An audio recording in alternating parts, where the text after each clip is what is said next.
সন্ধ্যা বন্দনা আমার নতুন একটা ব্লগে তোমাদের অনেক অনেক স্বাগত, অনেক অনেক ভালোবাসা। আশা করি সবাই খুব ভালো আছে, খুব সুস্থ আছে। তো আমিও ভালো আছি। আমি বিকেলবেলা স্নান করলাম, আজকে সকালবেলা স্নান করিনি। সকালবেলা গাটা ধুয়েছিলাম, শরীরটা খুব খারাপ লাগছিল, গা ভারী ভারী লাগছিল। তো তাও স্নান না করলে ভালো লাগে না। তো বিকেল সন্ধ্যেবেলা মানে 5টার সময় জল গরম করে স্নানটা করলাম। স্নান টান করে আর জামা কাপড় ভাঁজ করছিলাম। এই ঘরে অনেক জামা কাপড় সব কাচা ছিল কালকেকারে, মানে সকালবেলা ওসবগুলো করিনি, অন্য কাজ অনেক ছিল করছিলাম, তো ওগুলো ভাঁজ করছিলাম। তো সন্ধে হয়ে গেছে, এখন বাজে 7টা বাজতে 10 মিনিট বাকি। তো ঠাকুর ঘরে ঢুকবো সন্ধে দিতে, ঠাকুরের ভোগ দেব। আর তো এখন ঠাকুরের ভোগটা দিয়ে নিই, তারপর বাদ বাকি কাজ অনেক আছে, সব কিছু তোমাদের সঙ্গে শেয়ার করব। তো চলো তোমরা ভিডিওটা দেখতে থাকো। আমি ঠাকুরের ভোগটা দিয়ে নিই, সময় হয়ে গেছে অনেকক্ষণ ঠাকুরের ভোগ দেওয়ার। চলো আমি ভোগটা দিয়ে নিই।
চলো রান্নাঘরের দিকে যাই, চাটা খেতে হবে।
কালকে তখন দাদাভাইকে ছোলা ভিজাতে বলেছিলাম, তো ছোলা ভিজিয়েছি, ছোলার মধ্যে এত নোংরা, ছোলা কালো হয়ে গেছে।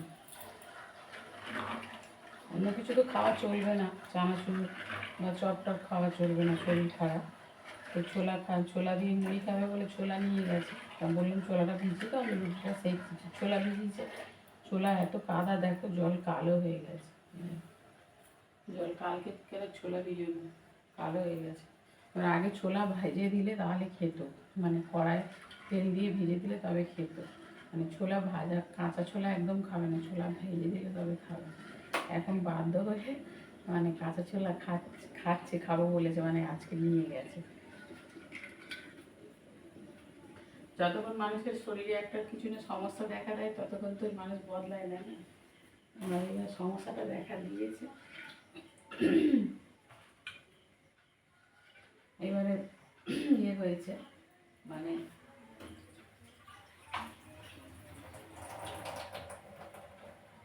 কলমটা এবারে নড়েছে, এতদিন তো নড়ছে, আমি বললে শোনে না। বলুন ছোলা নিয়ে যাবে, শশা নিয়ে যাবে, মুড়ি দিয়ে খাবে, তো ছোলা শশা নিয়ে যাবে না। উনি বললো ছোলাটা ভেজে দাও, ভেজে দিলে তবে আমি খাবো। তো এখন বাধ্য হয়ে এখন কাঁচা ছোলা নিয়ে যাচ্ছে। যতদিন মানুষের একটা ঝাটকা না লাগে ততদিন তো মানুষ বদলায় না।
আটটা 15তে উঠেছি বেরিয়ে আসবে এবার সেই সময় মালিক ডেকেছে নাই দেখে আমার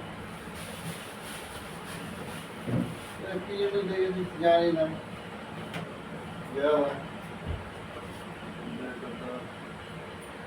প্রথমে জিজ্ঞাসা করলো আমাদের কি কি লাগবে বলো লাইন চালাতে গেলে আমার কি কি লাগবে আমি বললাম এই লাগবে সমস্ত জিনিস নিয়ে গেল তারপরে বলছে বকুল লাগেনি কি হবে বকুল লাগে নিয়ে আবার কি হবে? আমি বকুলকে নিয়ে বলছি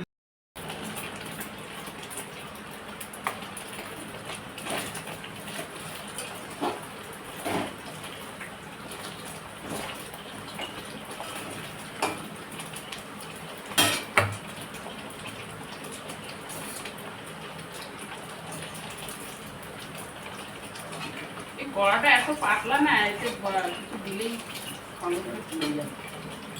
আমার কাজ দিয়ে গেছিল না, আমি ফোন করো ফোন করো, ও কালকে বললো দেবো বলে দিল না, আজকে বিকেলবেলা আকাশ ভালো গেল, বললো কালকে গ্যাসে গাড়ি এলেই দিয়ে যাবো। ফোন করো, ওদের গ্যাস নিয়ে আমরা ব্যবহার করছি না, খারাপ জিনিস তো, ওদের হট করে ফুরিয়ে গেলে তখন কি হবে? বলেই তো ভুলটা করে বলে ভুল করেছি কি? ও তো এসে তো আমাকে এমন বললো যেন গ্যাস নিয়ে এসছি, আমার দোষটা কোথায়? বৌদি বলে হেঁকেছে আমি গ্যাস নিয়ে এসছে বোধহয়, আমি বললাম সিলিন্ডারটা ও বাড়ি দিয়ে আসে।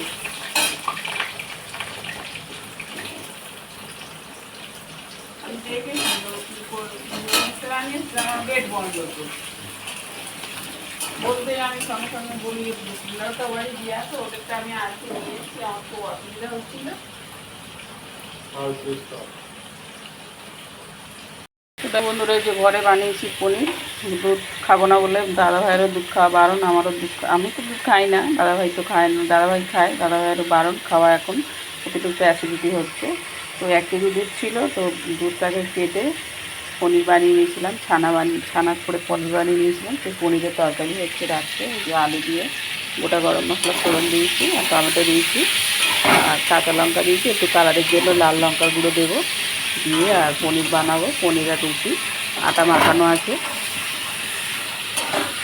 বাবা ভাই এসে গেছে, চা বানিয়ে দিলাম, চা খাচ্ছে, আর আমি তরকারি বসিয়েছি, তরকারিটা করা হয়ে গেলে আর রুটিটা সেঁকে নেবো, বেশি রাত হয়নি, 10টা বাজে সবে।